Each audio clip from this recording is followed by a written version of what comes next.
How do you do, fellow kids? That was, you know what, that wasn't my smartest intro ever. But hey, we're here today with the 8.11 bonus update notes, which is actually going to be the SMITE World Championships patch that they're going to use. I'm not good at this. All right, let's get right into the patch. So basically, with this patch breakdown, we're going to be breaking down the patch. How I think this is going to affect the meta. Give a short review if I think what they're doing is right or is wrong. It's just my opinion, of course. Nothing. No one opinion should be, put above the other. Okay, you can probably put mine a little further down. But anyways, the skins, really cool Serb skin, great Nem skin, amazing King Arthur skin. Always down for more skins for him, and a new Kraken skin too. Definitely take that. I mean, he was lacking skins for a long time. But anyways, so Brawling. The Brawling anti-heal debuff is getting a buff. The debuff's getting a buff. How about that? But anyways, so they're sticking to this. They're gonna put their foot down and say this is what's gonna fix healing and smite being too strong. So they're increasing the base healing reduction by 10%, a whole whopping 10%. So now it's a whole 40% damage healing reduction. That's pretty intense. So yeah, again, this applies globally to all gods that have not dealt / received damage or CC to or from another god within the last 3 seconds. Regular stuff, but with an increase. So is this going to affect anything? To be honest, I don't think so. I really don't. I think you need to have like beyond 50% healing to make it really have an impact. Because even if he needs 2 waves of healing, you probably needed 2 waves of healing with or without the Brawling debuff. So, yeah, in my opinion, I don't think this is going to fix much. But, hey, a Lotus Crown nerf, how about that? Yeah, Lotus Crown is such a stupid item. I probably mentioned it in my gameplays, but maybe not in the patch notes stuff. I think Lotus Crown is a stupid, ridiculous crutch item, a 20, 50, 60 protections item on a healer that gives MP5 as well. I always thought it was really, really dumb. They nerfed it a couple times now because it's actually really become relevant and not just something people healers use in like Clash and Arena and stuff that like I used to play, which made me really hate it. But anyways, so they're decreasing the passive, physical, and magical protections. So a total of 10 protections off, 5 of each type of protection. So that's good that they're nerfing both of the types of protections and not just one. That's nice. I still really don't like the idea of this item because like. It goes back to when the season started with what was it, Sentinel's Gift, right? The 100 protection aura thing, like just so many auras stacking on top of each other over and over again, and it's just like, oh, if you have a healer, you have another protection aura you can stack on top of your team. Oh, that's just lovely, and I hate the idea of this item, But anyways, Divine Rune is getting a huge buff, 20 more power, bringing up to 110. Bro, like my face looks like I just ate a warhead. Like, oh my god, that is pretty intense. It's already a good item, but now it's I guess it's to sort of match what Brawler's Beat Stick does. Like it is Brawler's does so much damage, like more than Jotuns even. But the thing is, Brawlers cost more than Jotuns, and they're not upping the price here. I think this still only costs 2,300 if I'm not mistaken.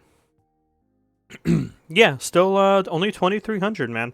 And it was already being rushed very occasionally, not in this meta, but it had been rushed in the past just for being really high damage because of the penetration and the power and being 2,300, and they're upping that even more to a whopping 110.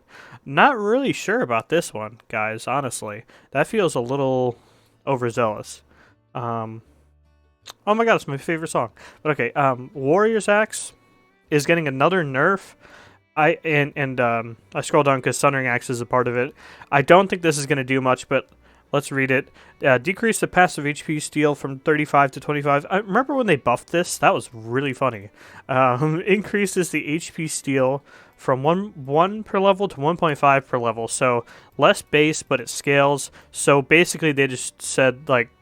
well, if you think about it, it's most effective in like the first 10 levels, and like you pretty much get it back in the first 5, right? Like not exactly like back to where it was, but it gets pretty close to where it was by level 5. So yeah, I don't really know about that one, boys. Like this is still going to be the overwhelmingly popular item in solo lane. I think it was the most bought item in playoffs overall, and pretty much the only item bought in the solo lane, starter item that is. And then for Sundering Axe, they're increasing the cooldown and then like decreasing the damage by 1% base. Like that's not gonna do anything. Like I know they don't want to change the meta up too much prior to Worlds, but like this item's just running it in solo lane, and it has been for a good half the season now. So I really wanted to watch this just get gutted and then watch what the pro players could come up with, but I guess not. So Wind Demon finally getting a nerf. Finally, this item is insane. Like I wasn't. This item was kind of on my radar for a little while there, but really, it's a crazy item when you think about it. If you get a crit, bro, you're in there. Like you're gonna outcarry anybody. So they're decreasing the base attack speed by 5 and decreasing the passive bonus attack speed by 5 also. So a total 10% less. You're gonna feel that. You're definitely gonna feel that. Not necessarily the base 5%, but you know when you get the full passive, you're like, you see the Wind Demon in the lower part of your screen, and you're like, oh, I got the Wind Demon buff. And you're like, oh, I'm not actually shooting that fast. Uh-oh. Maybe not that melodramatic, but you know what I mean. This is good. This is smart. No movement speed nerf on it, though. That's interesting. So Bastet, I actually didn't get a chance to play Bastet yet. Maybe I should in a video. I know I keep on saying that, like, oh, I should make a video on 4. I should make a video on Gilgamesh, and then never did it. My bad. But yeah, I should definitely do one for Bastet, because she was the first assassin I ever played.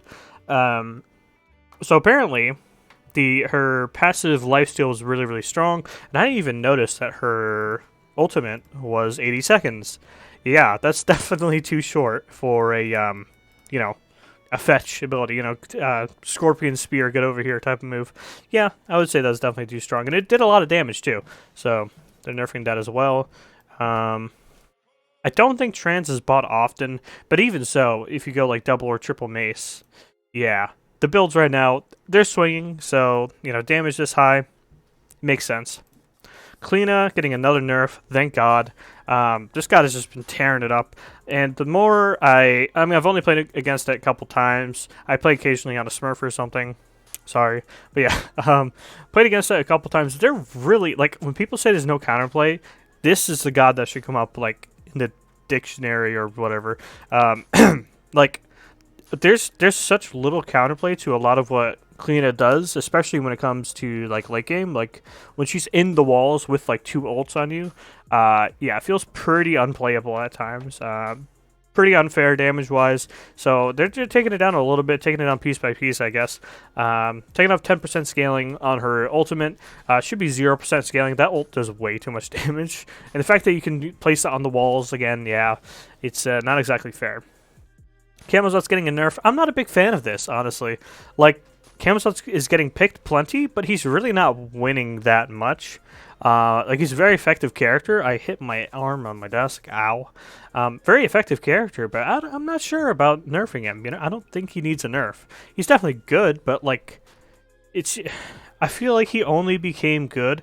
I like how the Naruto music's going while I'm doing the speech. He only became good after, like, he was strong during the mannequins meta, and then when the assassin items got buffed, he became good again as well.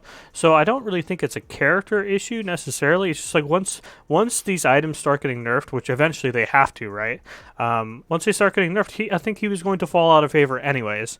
So I'm not really too sure about nerfing the scaling on his 2, which is a blockable skill shot ability. I know, yeah, it's not hard to hit, but it can be body blocked. You know, it can be, you can't hit it on walls and stuff. It can be juked, so on and so forth. And then Bad Out of Hell, this is the one I can see, you know, if they wanted to nerf something. Okay, yeah, nerf the ult damage, it's a pretty brain dead ability. I don't know about nerfing this, though. Erlong finally getting a nerf. I don't think he got a nerf when he was meta with the mannequins build. But he hasn't fallen out of favor after the huge assassin item buff rounds and everything. He's still there, still getting picked. So they're finally nerfing the stupid turtle combo, auto turtle, auto. You get you basically get like 3 free autos almost instantaneously, plus the turtle damage on top of that. So they're increasing the cooldown on the ability itself, and then nerfing the turtle damage just a little bit. Like, yeah, he's not a crazy, insanely good character, but you know, he is still relevant. So clearly, they're not trying to take him out of the running with this, but just make him a little less effective. Makes sense. Same deal with this Nike change. So this I definitely agree with. I don't know why her 2 lasted for 6 seconds. That never really made sense to me. It just felt kind of annoying. Even as the Nike player, it's like, damn, this is still going. I was just trying to block some autos. Now I'm just stuck here. But okay. And then also decrease the slow of Sentinel Zeus to 4 seconds at all ranks. I mean, like, the strength of this ability is that, like, if it touches you, you pretty much have to beat it. You can't just have, like, you can't just have a 6-second slow on you, which is really high slow as well. I think it's like 55%. So, you pretty much had to beat it. 4 seconds, though, I feel like you still have to beat that. I mean, maybe a situation will come up where you can walk it out, but, no, I feel like that's not going to change much, really. And this, yeah, this will help with those stupid ganks where the Nike does nothing but just push people into towers and push people out of their own towers and things like that. So that's nice, but I don't really think this is going to change much. It waits to be seen. I mean, we'll see. RTO getting another nerf. You know, I love RTO, but yeah, she's got to get some nerfs, I think. Increase the cooldown by 1 second on both the bear and druid stances. Okay, that makes sense. Yeah. The bear stun isn't really a problem, I guess. But the vines definitely are, and us was getting touched. The druid power debuff, which was percent based, by the way. I didn't actually realize that. I thought it was this flat amount. Like, I thought it was a flat amount. I didn't know it was percent. That's crazy. Okay, that makes a lot more sense. Why I could outtrade people way harder than I thought I could. Whoops, probably should have read, huh? But anyways, pretty significant here. It used to go from 5% to 25%. Now it goes from 5% to 15%. Yowza. That's nasty. I mean, that, of course, that's not the only thing the character does well, right? But that's going to chunk. That's a big chunk out of her her capabilities of just running at people with the 2 on. But, you know, that still stands. She still can do that. So, you know. But, all right. Also, Morrigan. The stealth duration is being reduced by 1 second across the board. So it's way more difficult to use early, mid. And then late game, you got a whole second off of that amount of time. So, Paul, I'll be watching, man. Can you pull off a world's winning play with a 5-second stealth? That waits to be seen, but I think this is a fair nerf. I think maybe some harsher nerfs can come post-Worlds, see how well she does there. Obviously a very, very good character, and has been good pretty much since she came out. It's just a very difficult character to try and balance, because she seems to come in and out, right? It's like it's hard to gauge. I definitely wouldn't want the job of trying to balance Morgan. But yeah, a whole whopping 1 second off, definitely going to hurt the pre-4 seconds levels. So that's this patch. I think it's pretty solid. Again, I really wanted to see more happen to Warriors Axe, because it was like, it's just blatant how dominant this item really is. But you know, they didn't want to completely break it, so or completely nerf it into the ground, I mean. So fair enough. Wind Demon nerf was okay. Again, don't really love the Camzots 2 nerf. Everything else I think was fair. I think people probably would want to see a little more come off of RTO as well, because she's been really, really dominant. Like, ouch, really dominant. But yeah, it's okay. I think where she is for Worlds at least, and then like Morrigan, we see after Worlds what we can do to balance the character a little bit more. But anyways, that wraps this one up. Thank you guys for watching. Oh, and what do you think about the patch? Let me know. Thanks for watching.